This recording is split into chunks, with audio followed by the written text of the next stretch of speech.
तेरा कलाम रहेगा कायम पहाड़ जब ना रहे खुदाया, तेरे मुंह की एक बात भी टलेगी ना चाहे कुछ भी हो। तेरी मान दिए है जिंदा सोने से भी कीमती, मेरा दिल ये दे गवाही है ये किताब अजीम। नाज़िल करे अपना कलाम, शिकस्ता दिलों को सुकून मिले, तारीखी दूर हो मेरी राहें रोशन कर। दिल अपना कलाम कसरत से ए खुदा बदल दे, रिहाई दे कसरत से फल मिला। कलाम रहेगा कायम पहाड़ जब ना रहे खुदाया, तेरे मुंह की एक बात भी टलेगी ना चाहे कुछ भी हो। अजीज नाजरीन, मैं अयाद ज़रीफ आप तमाम देखने वालों को हमारे रोज़ के बाइबली मुतालियाती प्रोग्राम की नई किस्त में खुशामदीद कहता हूँ। आज हम ज़बूर की किताब में से 35वें और 36वें, आज हम अहदे कदीम में से ज़बूर की किताब उसके 35वें और 36वें बाब का मुताला करेंगे। उम्मीद है आप बाकायदगी से इस प्रोग्राम को देखते होंगे, और अगर आप पहली बार ये प्रोग्राम देख रहे हैं तो आपको पुरानी इकसात हमारी वेबसाइट पर मिल जाएंगी। प्रोग्राम के आगाज से पहले मैं खुदा के खादिम भाई यूसुफ का स्टूडियोज में खैर मकदम करूंगा। भाई यूसुफ खुशामदीद। शुक्रिया भाई। और स्टूडियो में मौजूद दीगर मेहमानों को भी खुशामदीद। अब तक जितने भी हमने मज़ामीर पढ़े हैं उनमें से 35वें ज़बूर का उन्वान क्या होगा? हम इसे उन्वान दे सकते हैं इंसान की बेवफाई और खुदा की वफादारी।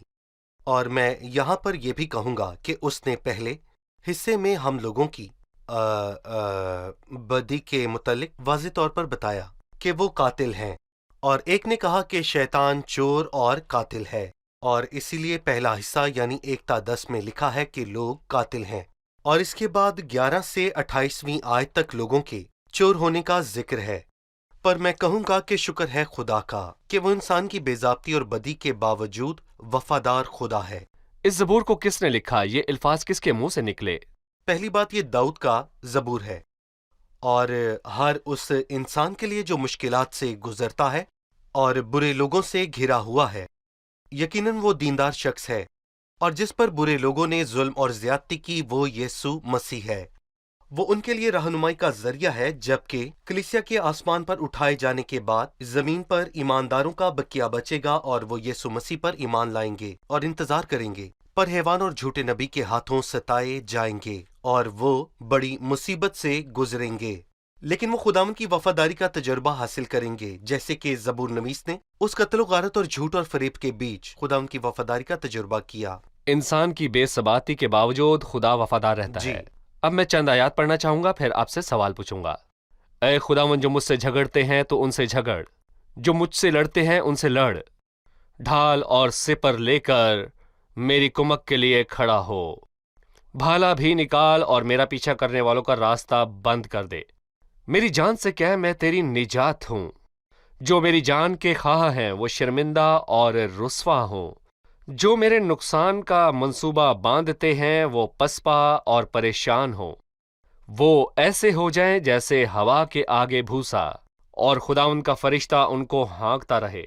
उनकी राह अंधेरी और फिसलनी हो जाए, और खुदा उनका फरिश्ता उनको गुरेदता जाए, क्योंकि उन्होंने बेसबब मेरे लिए गड्ढे में जाल बिछाया, और नाहक मेरी जान के लिए गड्ढा खोदा है। उस पर नागहान तबाही आ पड़े, और जिस जाल को उसने बिछाया है उसमें आप ही फंसे, और इसी हलाकत में गिरफ्तार हो। लेकिन मेरी जान खुदाउन में खुश रहेगी और उसकी निजात से शादमान होगी।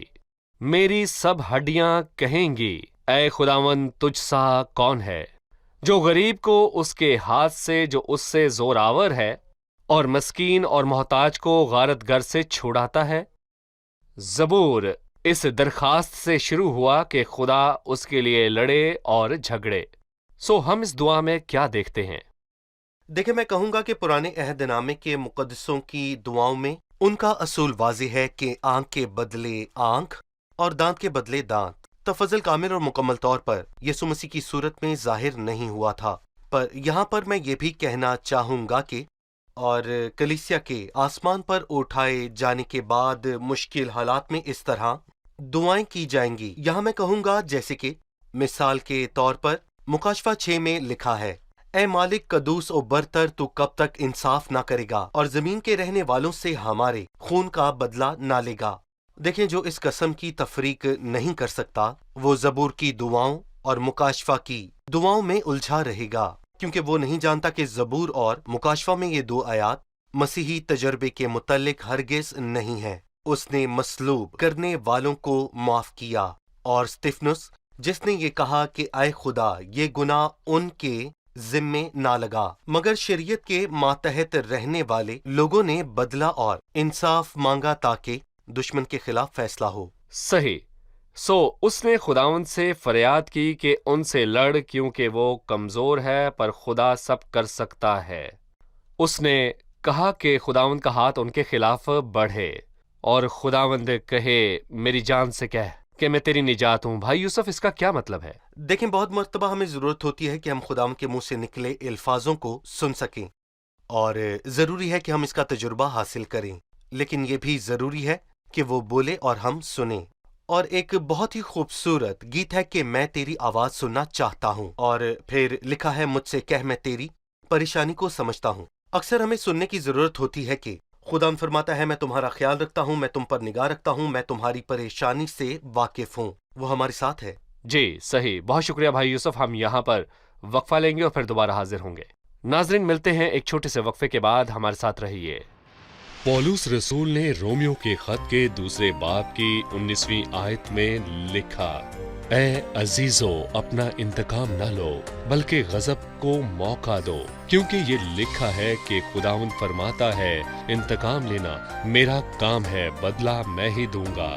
ہمیں اپنے لیے بدلہ لینے کی ضرورت نہیں، بلکہ اپنے معاملات خدا کے سپرد کر دیں، کیونکہ وہ یہ کام بخوبی کر سکتا ہے۔ وہ معاملات کو ہم سے زیادہ بہتر جانتا ہے۔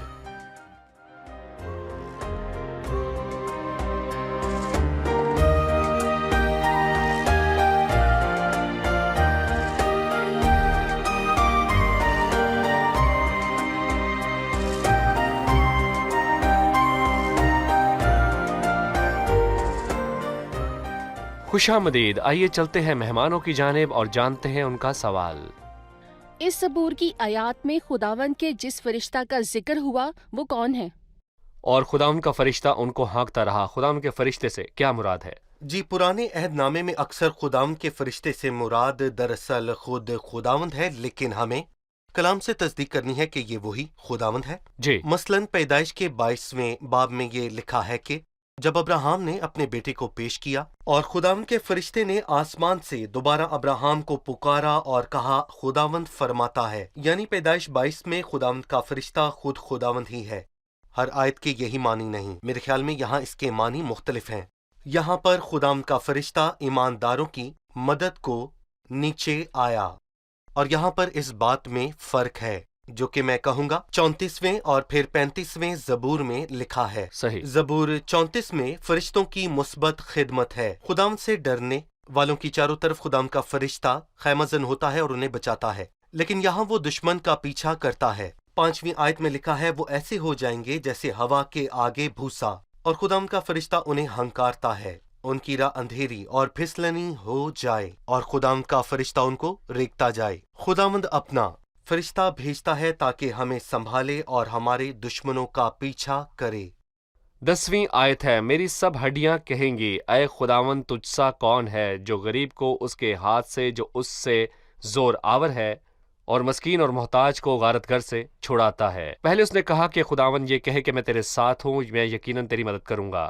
یہاں اس نے کہا میری سب ہڈیاں کہیں گی، اس کا مطلب کیا ہے؟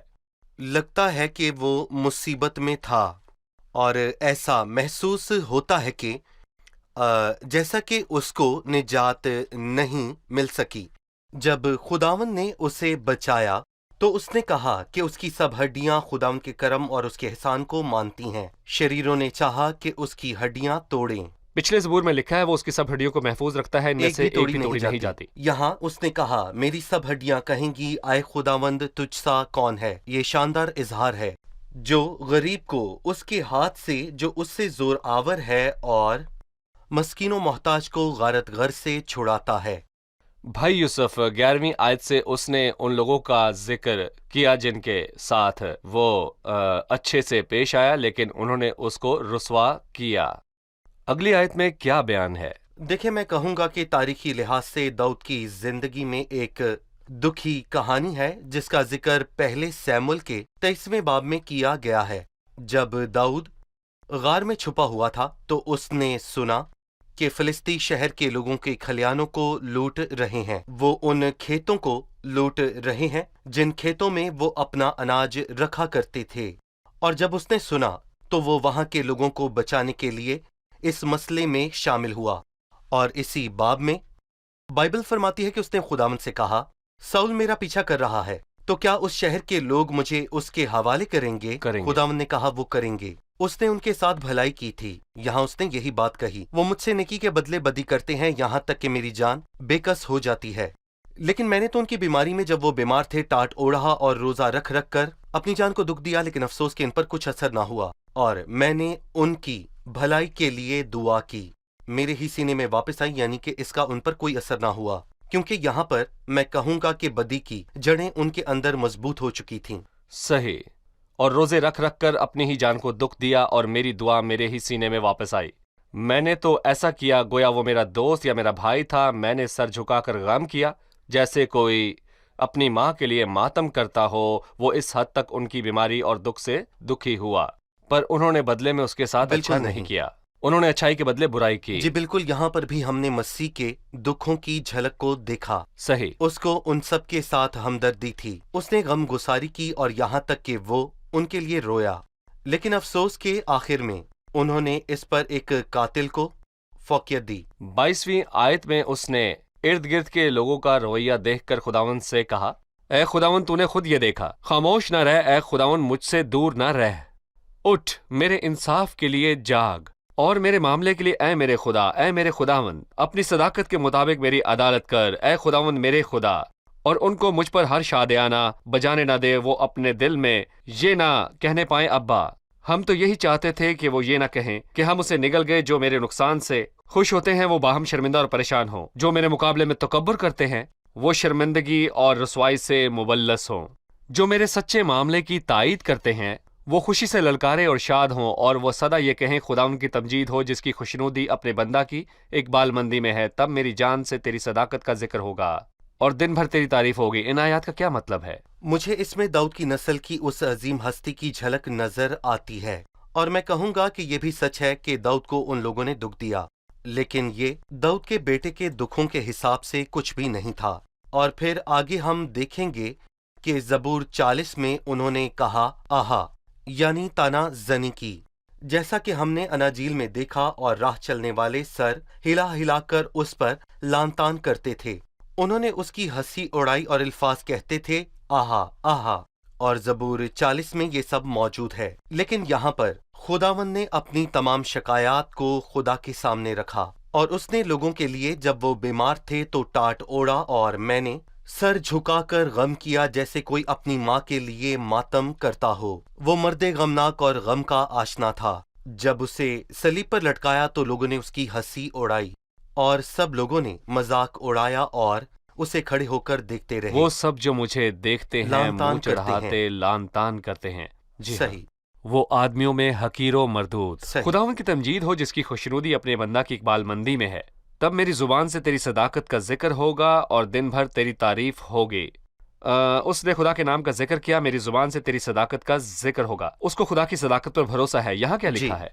यहाँ पर उसने लोगों के झूठ और मकारी की वाज़े तौर पर बात की है, वो जिन्होंने उसे शर्मिंदा किया था। पर उसने खुदावंद पर भरोसा रखा, और मेरा ईमान है कि मसीह ने उस पर तकिया किया। वो ना गालियां खाकर गालियां देता था और ना दुख पाकर किसी को धमकाता था, बल्कि अपने आप को सच्चे इंसाफ करने वाले के सपुर्द करता था। इसी वास्ते खुदावंद ने भी उसे बहुत सरबुलंद किया और उसे वो नाम बख्शा जो सब नामों में से आला नाम है। और पहले हिस्से में लिखा है कि मेरी जान खुदावंद की निजात से शादमान होगी। पर यहाँ ना सिर्फ शादमान बल्कि उसकी गवाही देगी। तब मेरी जुबान से तेरी सदाकत का जिक्र होगा और दिन भर तेरी तारीफ होगी। یہ دو خوبصورت نتائج ہیں. ہم خداوند کی نجات سے شادمان ہوتے ہیں اور اس کی نجات کی گواہی دیتے ہیں. جی ٹھیک ہے. اب ہم اگلے زبور کی طرف بڑھتے ہیں جو کہ 36واں زبور ہے. اب ہمیں اس زبور کے موضوع کے متعلق بتائیں اور اس میں کیا بات ہوئی. ہم اس کو عنوان دیتے ہیں انسان کی بد ذاتی اور خدا کی شفقت. اور اس زبور میں خدا کی شفقت کے متعلق بہت سی آیات موجود ہیں. اور اس نے کہا کہ تیری شفقت بیش قیمتی ہے. اس نے شروع کی آیات میں شریر اور اس کی بدکاری کا ذکر کیا ہے. اور زبور کے آخر میں اس نے لوگوں کو دو گروہوں میں تقسیم کر دیا ہے. اس نے ان کے کردار اور ان کے انجام کا ذکر کیا ہے. جی صحیح. عنوان ہے میر مغنی کے لیے خداوند کے بندہ داؤد کا مزمور. بھائی یوسف، ہم نے بہت بار پڑھا داؤد کا مزمور، لیکن یہاں لکھا ہے خداوند کے بندہ داؤد. اس سے ہم کیا سیکھتے ہیں؟ دیکھیے یہاں پر خداوند کے بندے کے معنی ہے کہ وہ اس کے آگے جھکتے ہیں اور جو بھی وہ کہے وہ مانتے ہیں کیونکہ وہ اس کا بندہ ہے. وہ خداوند سے یہ نہیں کہتا کہ کیا کرے کیا نہیں، بلکہ جو خداوند کہتا ہے وہی وہ کرتا ہے اور اس کے آگے جھکتا ہے. صحیح. میں چند آیات پڑھوں گا، پھر ہم وقفے کے بعد مہمانوں کے سوالات کے ساتھ حاضر ہوں گے. زبور کی کتاب میں سے 36واں زبور، میر مغنی کے لیے خداوند کے بندہ داؤد کا مزمور. شریر کی بدی سے میرے دل میں خیال آتا ہے کہ خدا کا خوف اس کے پیش نظر نہیں، کیونکہ وہ اپنے آپ کو اپنی نظر میں اس خیال سے تسلی دیتا ہے کہ اس کی بدی نہ تو فاش ہوگی نہ مکروہ سمجھی جائے گی. اس کے منہ میں بدی اور فریب کی باتیں ہیں. وہ دانش اور نیکی سے دستبردار ہو گیا ہے. وہ اپنے بستر پر بدی کے منصوبے باندھتا ہے. وہ ایسی راہ اختیار کرتا ہے جو اچھی نہیں. وہ بدی سے نفرت نہیں کرتا. اے خداوند، آسمان میں تیری شفقت ہے، تیری وفاداری افلاق تک بلند ہے. تیری صداقت خدا کے پہاڑوں کی مانند ہے. تیرے احکام نہایت عمیق ہیں. اے خداوند، تو انسان اور حیوان دونوں کو محفوظ رکھتا ہے. اے خدا، تیری شفقت کیا ہی بیش قیمت ہے. بنی آدم تیرے بازوؤں کے سایہ میں پناہ لیتے ہیں. وہ تیرے گھر کی نعمتوں سے خوب آسودہ ہوں گے. تو ان کو اپنی خوشنودی کے دریا میں سے پلائے گا، کیونکہ زندگی کا چشمہ تیرے پاس ہے. تیرے نور کی بدولت ہم روشنی دیکھیں گے. تیرے پہچاننے والوں پر تیری شفقت دائمی ہو اور راست دلوں پر تیری صداقت. مغرور آدمی مجھ پر لعنت نہ اٹھانے پائے اور شریر کا ہاتھ مجھے ہانک نہ دے. بد کردار وہاں گر پڑے ہیں، وہ گرا دیے گئے ہیں اور پھر اٹھ نہ سکیں گے.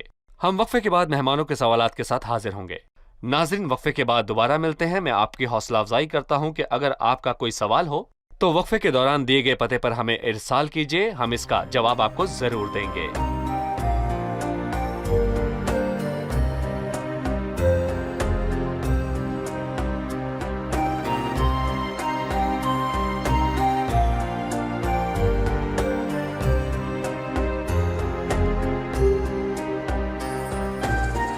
خوش آمدید. آئیے چلتے ہیں مہمانوں کی جانب اور جانتے ہیں ان کا سوال. میرا سوال پہلی آیت سے ہے. شریر کی بدی سے میرے دل میں خیال آتا ہے. میں اس کے معنی جاننا چاہوں گا. بھائی یوسف، اس آیت کو سمجھنا مشکل ہے، اس کی وضاحت فرما دیجیے. بلکہ پہلی دونوں آیات ہی میں کہوں گا تھوڑی مشکل ہیں. لکھا ہے کہ شریر کی بدی سے میرے دل میں خیال آتا ہے. عبرانی میں اس لفظ کے یعنی لفظ خیال کے معنی ہیں ایک وحی. یعنی اس نے کہا کہ یہ خدا کی آواز ہے. شریر خدا کو نہیں مانتے، لیکن اس کے نزدیک خدا کی آواز کے مقابلے میں اس کے دل میں بدی کی آواز ہے. اس کا بت گناہ اور بدی کا بت ہے. اس لیے لکھا ہے کہ شریر کی بدی سے میرے دل میں خیال آتا ہے. وہ اس کے آگے جھکتا ہے. لکھا ہے شریر کی بدی سے میرے دل میں خیال آتا ہے. دیکھیں، غور طلب بات یہ ہے کہ اس کے دل میں خیال آتا ہے سے دراصل کیا مطلب ہے. میں کہوں گا کہ اس کے دو مطلب ہیں. پہلا یہ کہ داؤد اس پر پورے دل سے رضامند ہوا کہ یہ شریر کی اصلیت ہے، کیونکہ وہ صرف اپنے دل میں بدی کی آواز کو سنتا ہے اور وہ اس بات سے قائل ہوا. جی. اس کا دوسرا مطلب ہے کہ میں کہوں گا کہ داؤد کو معلوم ہوا کہ شریر کی بدی کا بیج اس کے اپنے دل میں موجود ہے. مطلب کہ وہ اس بات کو جان گیا تھا. ایک مشہور جرمن شاعر نے کہا ہے کہ میں نے کوئی جرم نہیں کیا، لیکن وہ کہتا ہے کہ لوگوں نے جتنے بھی جرم کیے ہیں ان کا بیج مجھ میں موجود ہے. وہ بیج مجھ میں ہے. یہ شخص خدا کی بادشاہی سے دور نہیں تھا. اور یہاں داؤد نے بھی کہا کہ شریر کی خوفناک بدی کا بیج اس کے दिल में भी मौजूद है वो क्या है। आखिर ये क्या है? कहता है शरीरों की बदी से मेरे दिल में ख्याल आता है कि खुदा का खौफ उसके पेशे नजर नहीं, क्योंकि खुदा का खौफ हिकमत का शुरू है। तो ये बुराई और बदी आपके सामने से हमेशा हमेशा के लिए मिटा देता है। कुछ बादशाहों के लिए मशहूर है कि वो खुदा और इंसान से नहीं डरते, सही। जिसे चाहे कत्ल करते और जिसे चाहे जिंदा रखते हैं। वो खुदा के वजूद के ख्याल को ही भूल जाते हैं ताकि कोई इख्तियार वाला ना हो जिसके सामने उनको पेश होना पड़े। देखिए, मैं कहूंगा कि बादशाह बनकर उन्होंने सोचा कि उनके ऊपर कोई खुदा या खुदावन नहीं। सही। भाई यूसुफ 5वीं आयत से 8वीं आयत में खुदा की भलाई का बयान हुआ, हमें इसके मुतालिक बताइए। गौर करें, उसकी शफकत का जिक्र बार बार हुआ। ऐ खुदावंद, आसमान में तेरी शफकत है। ऐ खुदावंद, तेरी शफकत क्या ही बेशकीमती है। और फिर वो कहता है, तेरे पहचानने वालों पर तेरी शफकत दायमी हो। ऐ खुदावंद, आसमान में तेरी शफकत है। और ज़बूर 103 में लिखा है, क्योंकि जिस कदर आसमान जमीन से बुलंद है जी, इस कदर उसकी शफकत उन पर जो है उससे जो डरते कि हैं। उससे डरते हैं। वो लोग जो खुदाम से डरते हैं, या फिर उनके बरक्स, इस कदर उसकी शफकत उन पर है जैसे आसमान जमीन से बुलंद है। खुदा ना सिर्फ शफकत करता है बल्कि वो वफादार खुदा है, और तू और वो सादिक है। तेरी सदाकत खुदाम के पहाड़ों की मानिंद है, और तेरे अहकाम नहायत अमीक हैं। हम सब बाखूबी जानते हैं कि पहाड़ कितने बुलंद हैं। सो खुदा की सदाकत इतनी अजीम है कि इंसान के लिए ये नहायत ही नामुमकिन था कि वो बच जाए सिवाय रास्तबाजी के, और यही सलीब की वजह बनी। सही। और बहुत से लोग सलीब की बात का इनकार करते हैं कि खुदा अपनी मर्जी से कुछ नहीं कर सकता, पर मैं कहूंगा कि वो ये नहीं जानते कि खुदा की पाकीज़गी और सदाकत दोनों ही कामिल हैं। जी, ठीक है। ऐ खुदावन, तू इंसान और हैवान दोनों को महफूज रखता है, इसके मानी बताइए। यकीनन ये अब्दी निजात नहीं, लेकिन जैसा कि हमने पहले तमोतियस में खुदावंत के मुतल्लिक ये वाज़े पढ़ा, जो कि सब आदमियों का, खास करके ईमानदारों का मुनज्जी है, लेकिन इसका ये मतलब नहीं है कि शरीर अब तक बचाए जाएंगे। यूना की किताब के 4 बाब में 20वें बाब वाज़े तौर पर लिखा है कि खुदावंद ने उस मुल्क पर तरस खाया जिसमें बहुत से ऐसे लोग थे जो अपने दाएं और बाएं हाथ में इम्तियाज नहीं कर सकते, और बेशुमार मुएशी थे। और अगर खुदा नैनवा को तबाह कर देता, जैसा यूना ने कहा, 40 रोज में नैनवा तबाह हो जाएगा, तो इंसानों के साथ साथ मुएशी भी हलाक हो जाते।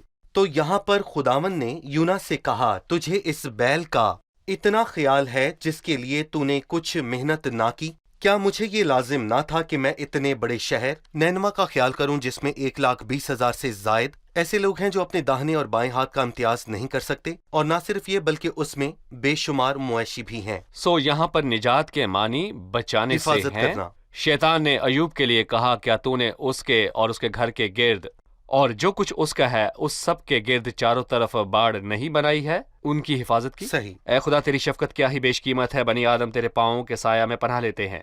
भाई यूसुफ, बाजुओं के साया की पनाह क्या है? दाऊद उनके लिए बहुत ही मशहूर था। उसने बहुत से ज़बूरों में ऐसा लिखा है। शायद उसने ये अपने बाप दादा बॉयस के अल्फाज लिखे जब उसने एक मुआबी औरत से ये कहा, खुदावंद इसराइल के खुदा की तरफ से जिसके परों के नीचे तू पनाह लेने को आई है। मसीह ने भी यही अल्फाज इस्तेमाल किए। ऐ इसराइल, कितनी बार मैंने चाहा जिस तरह मुर्गी अपने बच्चों को परों के तले जमा कर लेती है, उसी तरह मैं भी लड़कों को जमा कर लूं। मुर्गी अपने छोटे चूजों को अपने परों के नीचे महफूज रखती है, वहां उन्हें गरमाइश और खुशी मिलती है, और जब वो उस जगह पर होते हैं तो हम उसके परों के साए के नीचे पनाह लेते हैं और खुश होते हैं। तेरे नूर की बदौलत हम रोशनी देखेंगे। भाई यूसुफ, हमें इस जुमले का मतलब बताइए। इस आयत को शुरू से पढ़ें, क्योंकि जिंदगी का चश्मा तेरे पास है। तेरे नूर की बदौलत हम रोशनी देखेंगे। यूहन्ना के पहले बाब की 4 आयत में ये दर्ज है। उसमें जिंदगी थी, और वो जिंदगी आदमियों का नूर थी। जब खुदावंद हमें अपना नूर बख्शे तो हम रोशनी देखते हैं, वरना मैं कहूंगा कि हम हमेशा अंधेरे में रहेंगे।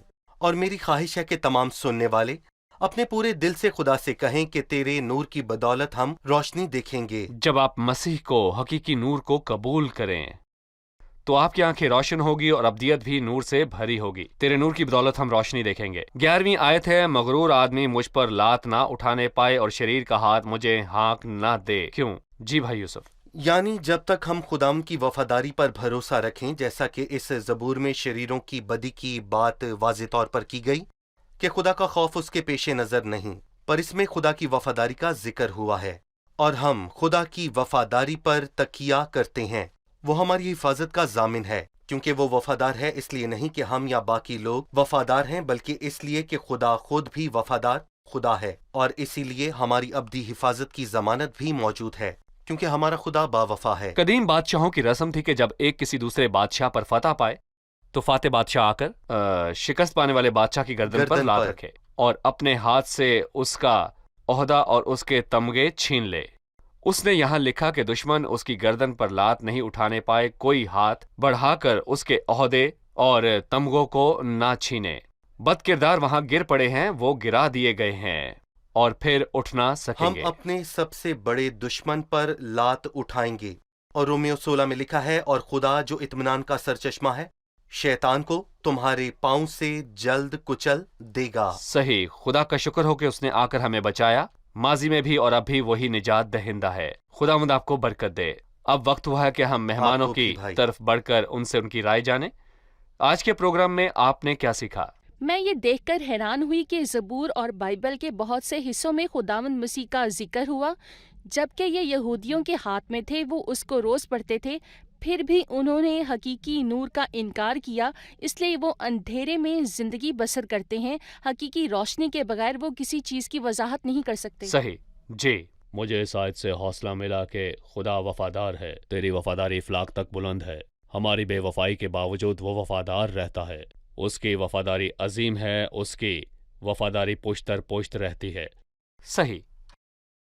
شریر کی بدی سے میرے دل میں خیال آتا ہے. دل میں خیال کے الفاظ کی وضاحت بہت معنی خیز ہے. بہت بار ہم کہتے ہیں خدا کا شکر ہے ہم نے کوئی بڑا گناہ نہیں کیا، یا کسی ایسے کو دیکھیں جس نے کوئی بڑا گناہ کیا ہو تو کہتے ہیں کہ ہم ایسا کبھی نہیں کریں گے، لیکن ہم نے جانا کہ گناہ کا بیج ہمارے اندر دل میں موجود ہوتا ہے. یہ خدا کی معافی حاصل کرنے کا پہلا قدم ہے، یہ جاننا کہ ہم میں کچھ بھلائی نہیں اور گناہ کا بیج ہمارے اندر موجود ہے. بہت خوب. جی آپ بتائیے.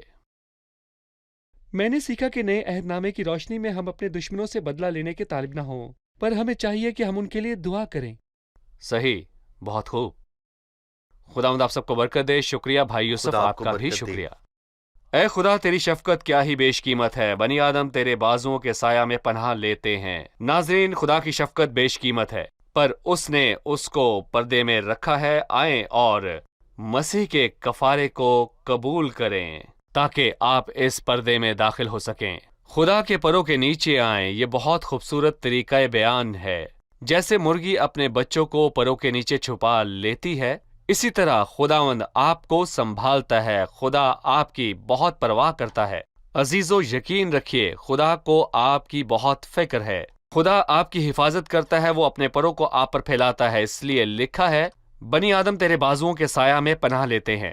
پر اس کی اس محافظت سے محفوظ ہونے کے لیے ضرور ہے کہ آپ مسیح کے کفارے کو قبول کریں. اس نے اپنے خون سے ہمیں چھپایا ہے. مسیح کو قبول کیجیے اور آپ ابدی معافی، ابدی قبولیت، ابدی حفاظت اور ابدی نجات پائیں گے.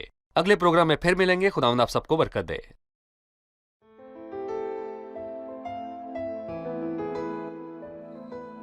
تیرا کلام رہے گا قائم، پہاڑ جب نہ رہے خدایا. تیرے منہ کی ایک بات بھی ٹلے گی نہ، چاہے کچھ بھی ہو.